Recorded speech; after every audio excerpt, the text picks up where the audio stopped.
Next, we have the pleasure of having with us Elisabetta Zanon, who is the Chief Executive Officer of the European Cancer Organization. She'll be sharing with us what Europe's Beating Cancer Plan can deliver and mean for lung cancer. Elisabetta, over to you.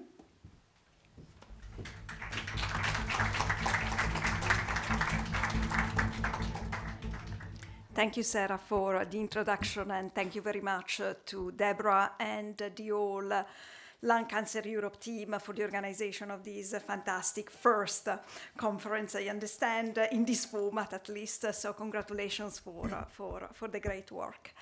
Hugo has already elaborated a bit on Europe's Beating Cancer Plan, but I will go more in depth talking about what the plan has represented in Europe in terms of developing cancer policy, and also more specifically what it means from a lung cancer perspective. So first, the Europe's Beating Cancer Plan is really a very important initiative which was launched in 2021, so a few years ago, in combination with the Cancer Mission, EU Cancer Mission, and combined the two initiatives, they really represent quite a significant investment in terms of funding in the region of 4 billion for the period 21 till 2027 included, with a lot of different types of initiatives and actions spanning across the patient cancer pathway. So a very comprehensive approach. But most importantly, the plan and the mission combined, they represent a strategic initiative in putting cancer very high on the EU policy agenda. Is one of the most, I would say, significant initiatives that Europe has taken in cancer since the European Union has been active in European health policy. As this is really one, let's say, very important, significant initiative. We have already seen a lot of actions being implemented, but there is still a lot of work ahead, and it's really important that we continue this journey. This is a bit of an overview of what the plan means from a cancer perspective.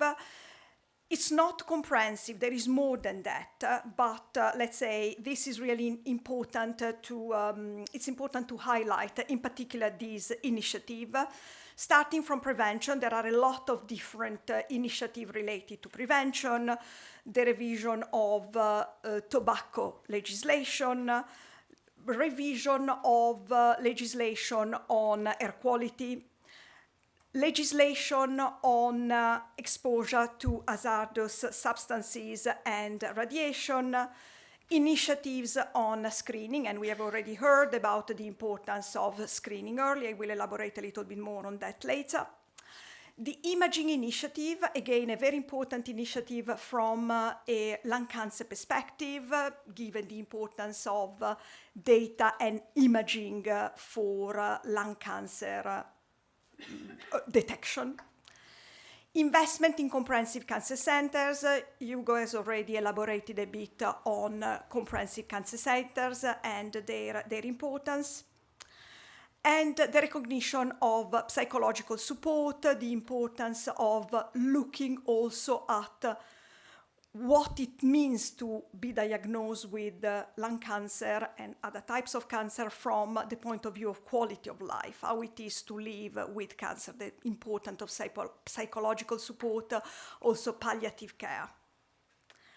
And very importantly, there is also an initiative to develop EU guidelines on lung cancer. This is a new initiative, so we are at the early stage, but it can be quite significant and important in terms of trying to reduce disparities in relation to cancer care across Europe. Now, what is the link between this cancer plan and the cancer mission at European level and the implementation at national level? Hugo has already elaborated on the hubs, the national cancer mission hubs as a mechanism for implementation of some of these initiatives at national level.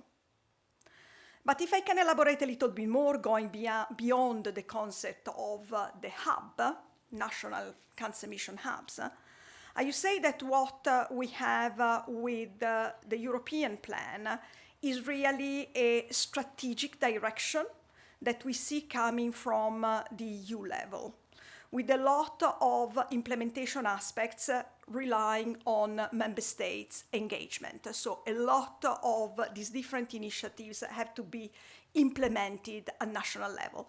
But the strategic direction is given by the EU, the framework is given by the EU, and member states, they can elaborate on these aspects at national level, being guided by this framework which is provided at European level. There are also initiatives being coordinated at European level in relation to data collection and monitoring, which, of course, the whole EU combined can have a wealth of information of data, which can be really important for the success of the initiative. And as I mentioned, recommendations and guidance, so to provide a roadmap somewhat on how to do things in an evidence-based fashion when they are implemented at national level. A role that the EU can play is also in relation to sharing good practices, having initiative crossing borders. So this is the value of this collaboration at European level. An initiative which is particularly important in relation to the plan is the development of an inequality registry. And this can highlight the gaps that we see at national level. It's a collection of data, of information on how countries are performing.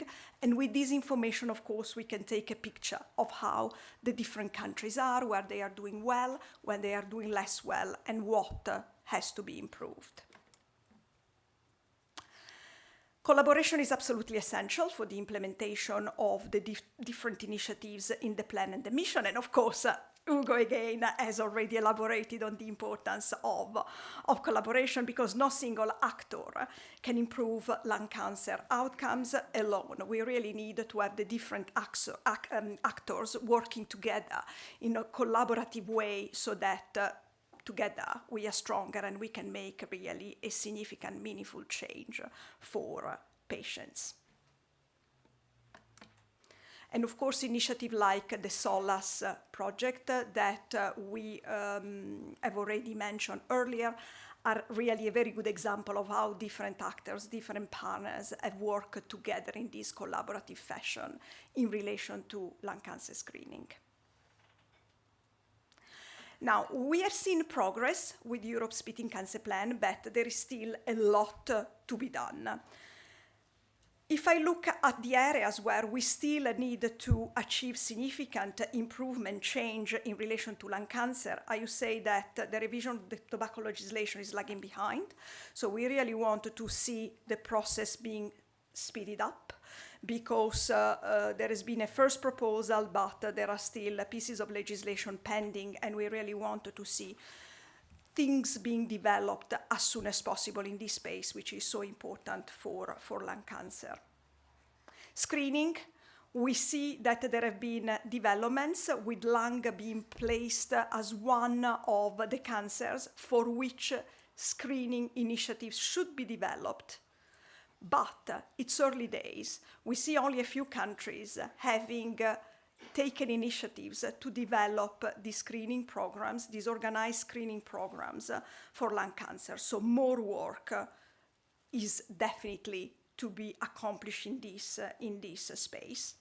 I would like to highlight women, because there are significant gender differences in relation to lung cancer and also other types of cancer, of course. And very often we see that not sufficient focus, attention is paid to gender-related aspects to the disease. I would also like to highlight the need for more quantitative targets, because if we have a framework which is a good list of intentions, of objectives, but these objectives are not quantified, there is a risk, of course, that action will not follow, that they will not translate into action. Inequalities. Mary has already highlighted the big disparities that we see across Europe. This is really an area where we need to improve a lot of access to molecular testing, to innovative treatments, to multidisciplinary care, because we see that there are still big differences that remain across Europe. And then I would say one element which is missing from the plan is stigma. Stigma is extremely important. It's something which not only for lung cancer, but especially for lung cancer, but also for other types of cancer. I was yesterday in an event where we were discussing about HPV cancers. This is another area where there is a lot of stigma, where we really need to overcome this barrier, and this is absolutely essential to move forward. We are now in the second phase of the implementation of Europe's Beating Cancer Plan and the Cancer Mission with this, I would say, date of 2027 now getting closer to us, and we are looking at the future. What is going to happen post 2027? We have started a lot of different initiatives to implement Europe's Beating Cancer Plan. Of course, we cannot accomplish all this work in the time frame which is covered by the funding period in which these initiatives are developed. We really look to take this initiative forward in the next multi-annual period of funding available at EU level. It's a bit technical, but the budget of the EU is structured for periods of 7 years. So in 2027, we will finish one period, and there will be a new period started in 2028 for the period 28-34. We look already at that period of time. How can we keep cancer high on the EU agenda? There are a lot of competing priorities at EU level at the moment in terms of where to invest. Of course, defense is in the mind of a lot of politicians for extremely good reasons at the moment, and also the economy, with, again, the geopolitical situation really having a huge impact in terms of our economies in the last few weeks, even more, I would say, that what was already the case. So how we can ensure that health, and within health, cancer will remain high on the EU agenda going forward. We have launched a campaign at the European Cancer Organization, which we call the Reach Higher for Cancer Care. And this is really about ensuring that the commitment, the political commitment towards cancer care will continue going forward, that the different initiatives which have started under Europe's Beating Cancer Plan can be brought to completion. They can continue, for example, all the different pilots that we have seen in screening, including pilots in relation to lung cancer screening. What can we learn from these pilots? How we can translate this into action going forward? So it's absolutely essential that this work will continue in the future, and that the funding, the necessary resources will be made available for that work to happen. So I very much look forward to continue our journey towards the fight to cancer, together with all the different organizations which compose the European Cancer Organization, our member organizations, our patient advisory committee members. Thank you, Deborah, for your commitment and engagement with the European Cancer Organization, and all our broader extended community to continue this work together, and to ensure that over the next 7 and more years, we will be in a position to continue this important work that we have accomplished so far. Thank you very much.